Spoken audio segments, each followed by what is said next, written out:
was like a stone or a stony ground, or the stony ground of the parable. But what caused this?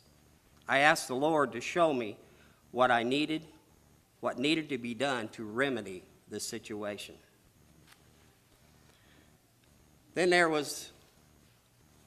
was reading along in Jeremiah 15, and this verse popped out at me.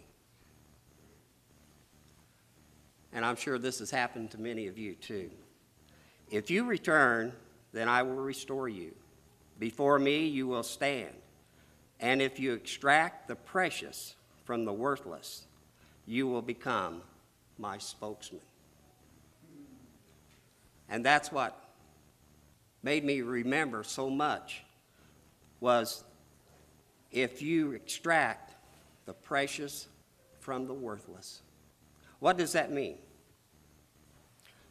Well, after a few days, I received the tapes of truth in the mail, and as I was listening, Brother Given gave an illustration. He gave the illustration about Jesus' parents losing Jesus, thinking he was with his friends in the caravan on their way back home. And his parents had to go all the way back to Jerusalem to find him.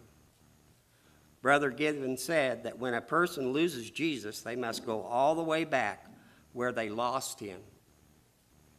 And I thought about that for a while. A few weeks later, Sister Kay and I went camping with our family on July 4th weekend. Our last night there, my brother-in-law said to me, "I remember a time when you were a bad person." Immediately, I knew what that verse meant. The Lord has his way of telling us where we have fallen short, doesn't he?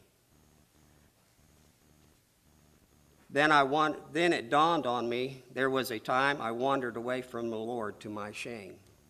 I wanted to forget that time, but the Lord reminded me I needed to do something about it. Even though I repented and renounced my sins, I had to be cleansed all over again. All night long that night, I was told, "You must be baptized and do not leave this place until you do." And as we were all packed up, ready to go home, I asked my brother-in-law if he would baptize me, and he did. And upon coming up out of the water, I felt something leave me. Whatever it was, I am a different person now. Praise God, I have been changed. And in closing, because of the tapes of truth and your faithfulness in sending them, you have rescued me. James says, "My brethren, if any among you strays from the truth, and one turns him back, let him know that he who turns a sinner from his error of his way will save his soul from death and will cover over a multitude of sins."